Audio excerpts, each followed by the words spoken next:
Folks, we made it! Today is the first game of the Warriors 2024-2025 season at Portland. 7:30 p.m. Pacific, 10:30 p.m. Eastern. We have a live stream for it, so please check the notifications. Please check Warriors Digest is set up. We'll go over and we'll have some fun together watching our Warriors team play the first game of the regular season. So this episode is going to be everything you need to know, a preview for this Warriors season. If you've been on Warriors Digest Daily, some of this will be the same information, fair enough. But what we got new is ESPN put out their rankings of the top 30 teams. Yes, there's only 30 teams in the NBA. Where are the Warriors ranked?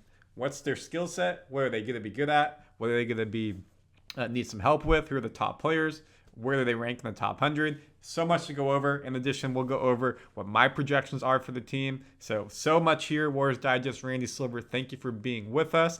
Game day, baby. Let's go. Please like and subscribe so you don't miss Warriors videos daily. Let's get into it. Per ESPN, the Warriors are ranked 14th in the NBA.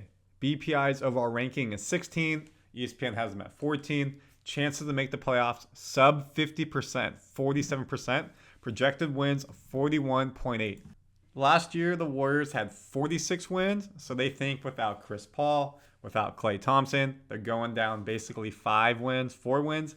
In addition, potentially they think the West is harder. We overachieved last year. I completely disagree.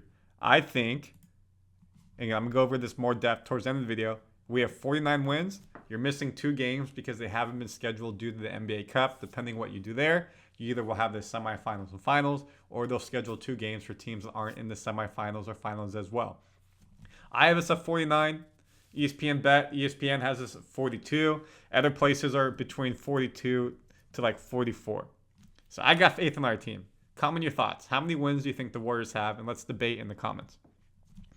What was last year? Again, you all know this. You're Warriors fans. Just high level. We lost to the Kings in the play-in game. Klay went 0 for 10. He left the team so sad. Klay and Chris are gone. We brought in Buddy, Melton, and Anderson. Expect Kuminga, Podziemski, Trayce Jackson-Davis to make a leap. Moody just signed a contract.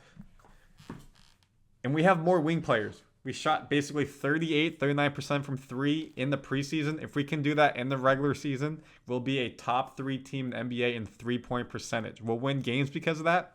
Now the question is size down below. Trayce Jackson-Davis, Looney, Draymond aren't the biggest centers. Quinten Post, 7 foot, yes, but he's not ready for the big time.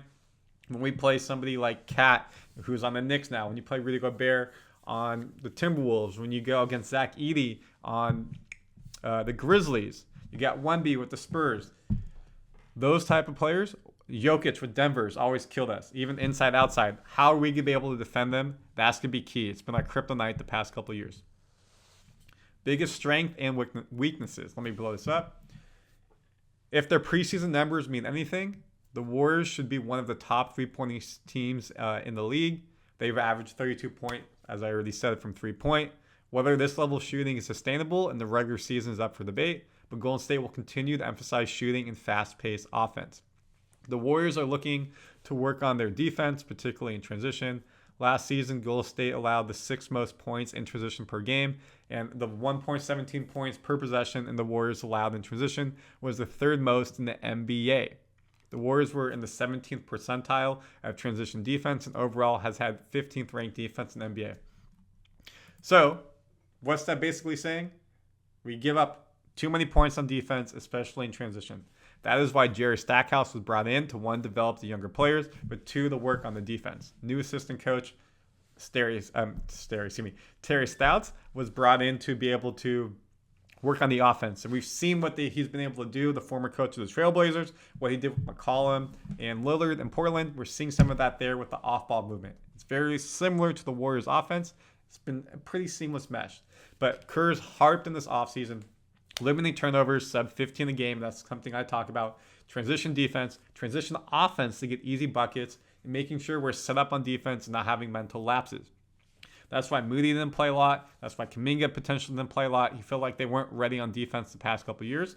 For the Warriors to be successful, especially on defense without a big man. Draymond can get some blocks. Looney and Trayce Jackson can get some blocks. But we need to be able to keep players in front of us, especially in the perimeter, to not let them get in the paint and get easy buckets. Warriors players in NBA rank. Curry, per ESPN, is the 6th best player in the NBA.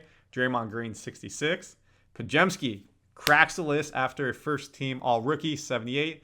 Andrew Wiggins at 90. So Podziemski is probably going to be your 6th man coming off the bench for Steph Curry, maybe 7th if Curry comes out a bit later in the first. But he'll be manning that second unit.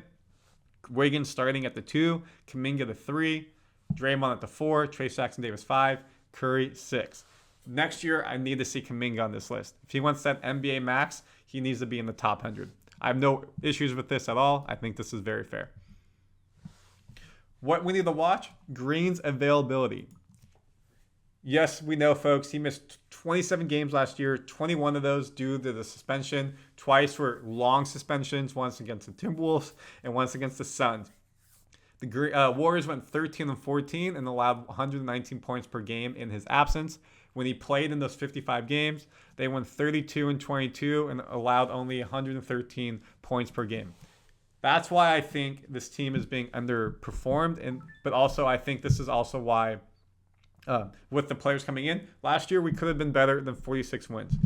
You look how many more we won with him. We were plus 11 with Green on the floor, minus 1 with him off. You win another 3, 4, 5 games with with Draymond when he's not suspended. Guess what? We're not a play-in team. We're a playoff team, and we're hosting a playoff game, and we're home court. It's a different mindset, different advantage, different chemistry for the team. They never really felt like they gelled together because of it. Obviously, Wiggins was out as well. So Green needs to stay on the floor. Yes, be volatile. Yes, be demonstrative. That's who you are. That's how you get the best out of yourself in your game. But you cannot cross that line and get yourself suspended or texts that lead to a suspension down the line. Best bet per ESPN bet, Curry to be the top scorer on Christmas Day, 1,000. Clay's gone. Splash loves to perform on the big stage. At 36 years old, he's averaged 32 points per game against the Lakers on Christmas, and then he should be able to do it again on Christmas stage. So, if you're a betting person, there's your future. Fantasy sleeper, if you're a fantasy basketball player, Podziemski and Melton. AirPods, great nickname. 5.8 rebounds as a rookie. Put him in the 98th percentile among NBA guards. That should continue to get better, especially with the second unit. You know what? Podziemski should be able to score more. He'll take more shots with Thompson out, facilitate, assist, being that main point guard. And Melton, if he's playing number 2, if he's playing backup point guard, if he's starting, if Steph is hurt, expect him to get good assists. He showed he can shoot 40% from 3, which he's done in his career. He'll do a nice job. GP2 will get you some steals. He may get some buckets. Buddy Hield can be a sleeper for shooting off the bench as well. This is the projected starting lineup again in second and third unit. You got Curry, Wiggins, Kuminga, Green, and Trayce Jackson-Davis. Podziemski, Melton, Hield, Anderson, Looney your second, with Moses, Payton, Spencer on a 2-way contract, and Quinten Post. Santos and Gee, as I talked about in yesterday's video, Kerr's already told them they won't be part of the rotation. I expect Waters, Waters and Gee. I think I said that. Waters and Santos. I forgot what I just said. Blacked out the moment. I expect Waters to get in the game. If we're losing big, you need a 3. Again, the first preseason game, he went 5 for 5 or 6 for 6. Made the game-winning 3 at the buzzer. He'll be in there when we need shooting. This is the official opening night roster. Years, team. Look at the height. Anderson 6'9". Trayce Jackson-Davis 6'9". I saw some people say 6'10". Hield 6'4", Green 6'6", Looney 6'9". So we have 3 players 6'9".